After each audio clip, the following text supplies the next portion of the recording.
What's up, everybody, and welcome back to the Eternal Wrestling Podcast. I'm your host, Jacob, and this is our fantasy booking series for Reckoning. We take legends from the past and current stars of today. We create unique and interesting rivalries, pitting them against each other. So we are hot off the heels of Malice, our pay-per-view that aired last Saturday. Every match had a stipulation, and plenty of action and carnage went down. So if you didn't check that out, I'd recommend watching that, following along, before diving into this episode. But if not, and you want to jump on here, that's okay too. So we see the arena, the crowd's on their feet, they're excited. The next pay-per-view we have will be Inferno on July 4th, Independence Day. So we see a shot of the parking lot, and SUV pulls up, and out comes the rated R superstar Adam Copeland. He's got his duffel bag over his shoulder. He's making his way through the backstage area, now greeting the crew, production people, so on and so forth. He just smiling, minding his own business, walking into the arena. Then all of a sudden, Macho Man Randy Savage throws a chair at Adam Copeland, totally blindsiding the rated R superstar.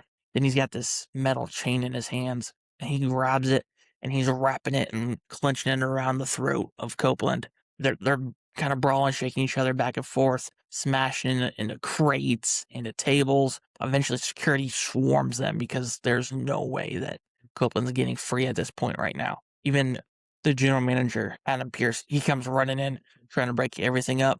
They finally get Macho Man off of Copeland, and he's fighting, he's kicking, he's going nuts as we cut to a commercial break. For our opening contest, we see Johnny Gargano, formerly one half of DIY, taking on The Game, Triple H. Triple H, he makes his way down. He pours that wet water bottle over his long hair. The smoke's coming up. It's time to play the game. His theme song's going. He makes his entrance, spitting, misting the water out the crowd, flexing how he does. And the bell rings once both men are in the ring, and action is underway. So Johnny, he's very hot out of the gate here. Strikes, kicks. He's really taking the fight and the offense at Triple H. So Hunter, he's not able to really get too much offense off the gate here. Eventually, Gargano, he backs Triple H in the corner. He tries to go for an Irish whip, and Triple H, he reverses this. Johnny collides into the corner.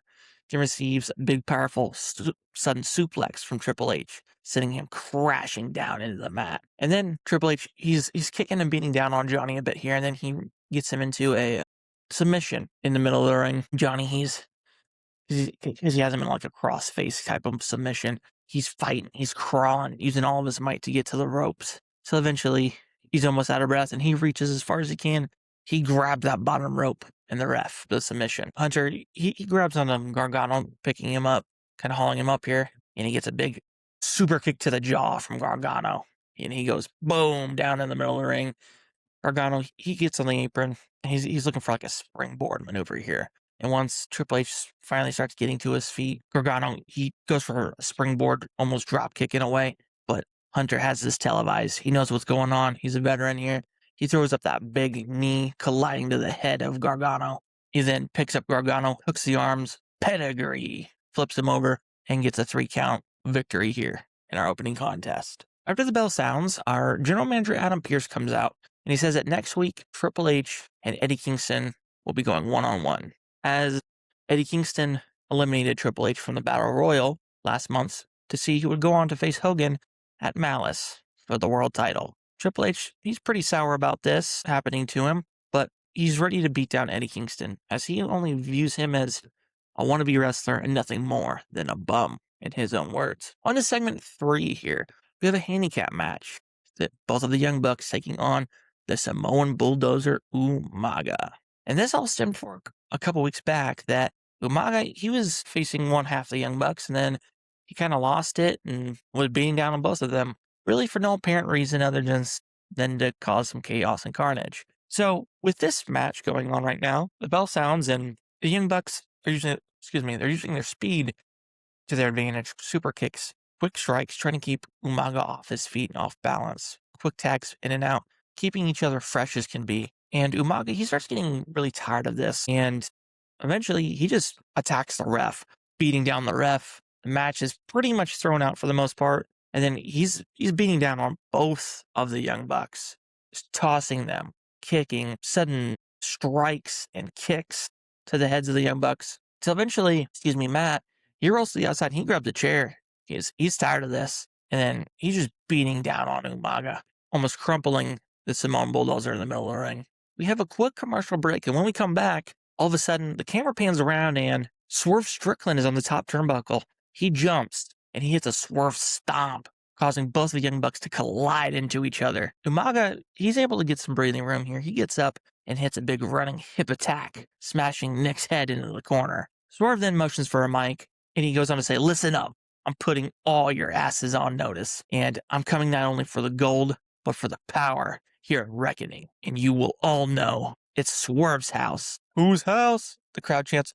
"Swerve's house!" It looks like Umaga and Swerve have made an alliance here on the Reckoning brand, and who knows what will happen going forward. On to our next segment, a tag team match. The Acclaimed going up against Jurassic Express, Luchasaurus and Jungle Boy Jack Perry. So the Acclaimed, they hit the ring with a loud pop, and Caster, he's already dropping bars, dissing Jurassic Express, calling them prehistoric, they're past their expiration date, saying that Luchasaurus is fossil fuel. And Anthony Bowens, he's hyping up the crowd because they wanted to cement themselves as the new number one contenders to face the Hardys for the tag team titles. So this one will only propel them forward if they're able to do such. So bell sounds, and Jack Perry and Luchasaurus, they're already showing frustration before the bell rings. So the match starts here with Speed and Bowens and Perry.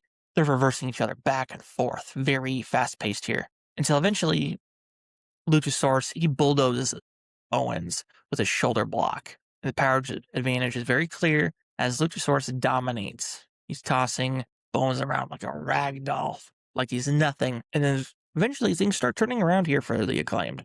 Bowens, he ducks a clothesline and is able to tag in Caster. And Caster, he's bringing the energy here, hitting some clotheslines that eventually ground down the dinosaur. And the Acclaimed, they're showing some really good teamwork here, cutting the ring in half and preventing Luchasaurus from getting the tag into his fresher partner, Jack Perry. They keep the pressure on eventually, using double team maneuvers as well, and Jack Perry is tagged in.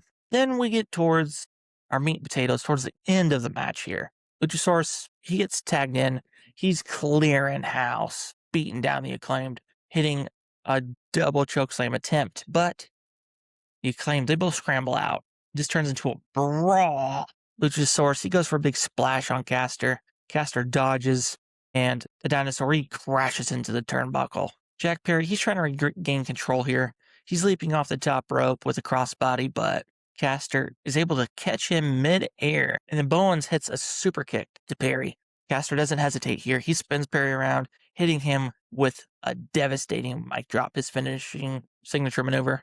Covers him. The ref counts 1, 2, 3. The Acclaimed celebrate this win here and, point to the crowd. They're excited. Caster, being the big mouth that he is, he grabs a mic. He's staring directly into the hard camera. We told you. The Acclaimed are the best tag team in the world. Hardys, you better keep those belts nice and warm for us, because we're coming. And the crowd starts chanting the Acclaimed, and they're throwing up their hands for this "scissor me" thing they do. And eventually, the Hardys boys music hits. Matt, Jeff, they're on the entrance ramp, but they don't look super impressed with this victory.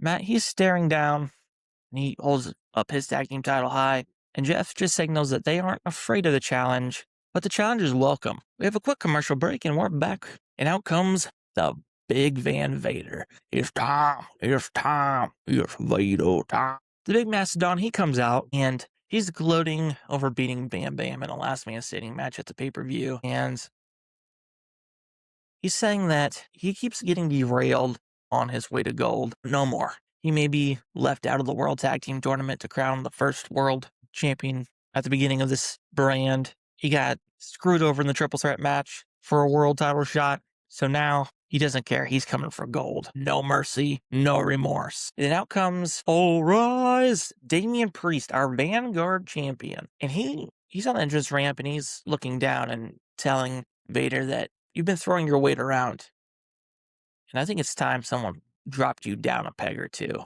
And the two men just kind of stare at each other, signaling what will happen eventually. Into our next segment, we're backstage, and Adam Pearce, He's in his office and enters Cactus Jack. Chris goes on to tell Cactus that since the pay-per-view match, his tag team partner Sandman is really injured. He's got some head trauma, some lacerations, and he's going to be out for a while. And Cactus, he's looking visibly upset because him and Sandman have had some success here on the Wrecking brand, but Cactus, he's just looking really bewildered, upset.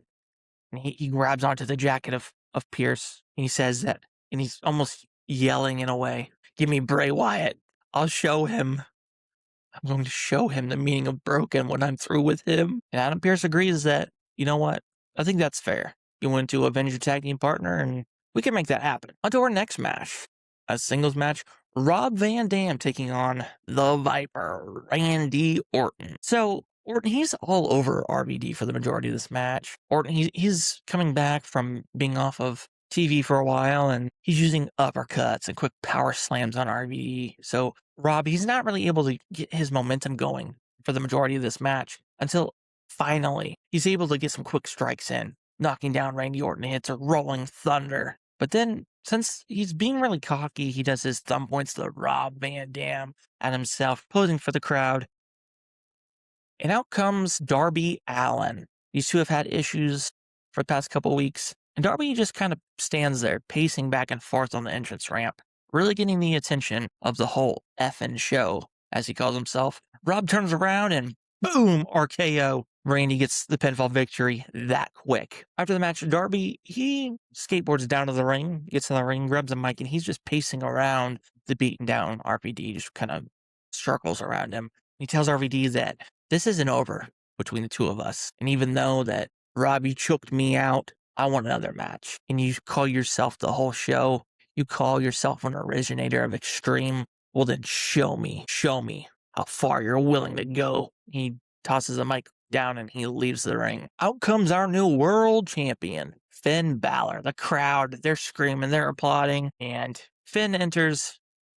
He's wearing a leather jacket with a Prince logo on the back, and he's promising the fans that he's going to give this title prestige, and he's willing to defend it against anybody and everybody, and not only on the pay-per-views, but he does say that he's not medically cleared just yet, as that ambulance match at the Malice pay-per-view really took its toll on him. But out comes Kevin Owens. He meets Finn in the ring, and he congratulates Finn, but he quickly turns the conversation around and says that he wants a rematch for the world title, and Hogan did not give it to him. Finn says, well, I've agreed to fight anybody and everybody, so I'll give you your rematch. The two men shake hands, and then Owens, goes to turn, but all of a sudden he tries to kick and hit a stunner on Finn Balor, but Finn, he grabs his foot and he swings him around and hits him with a big drop kick, causing Owens to roll over the middle rope and out onto the floor. Owens, he's pissed. He's smacking the apron. He's just storming around.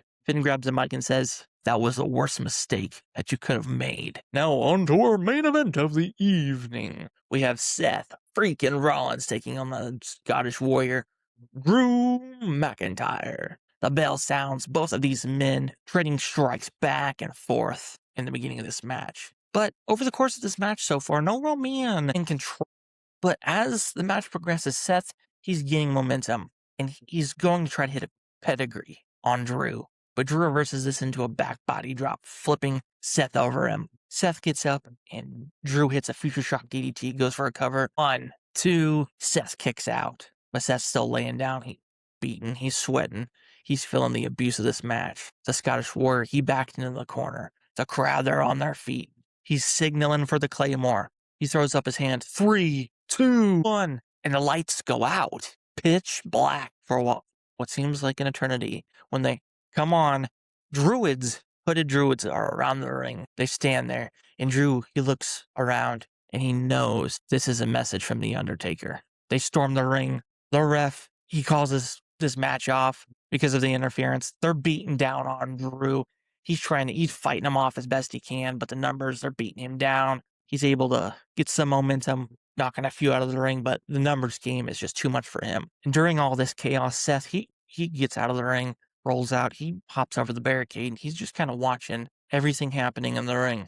But the camera's following Seth, and he's making his way, back through the crowd towards the locker room. And all of a sudden, Penta jumps out of nowhere hitting a big crossbody beating down on Seth. The two tumble onto the floor.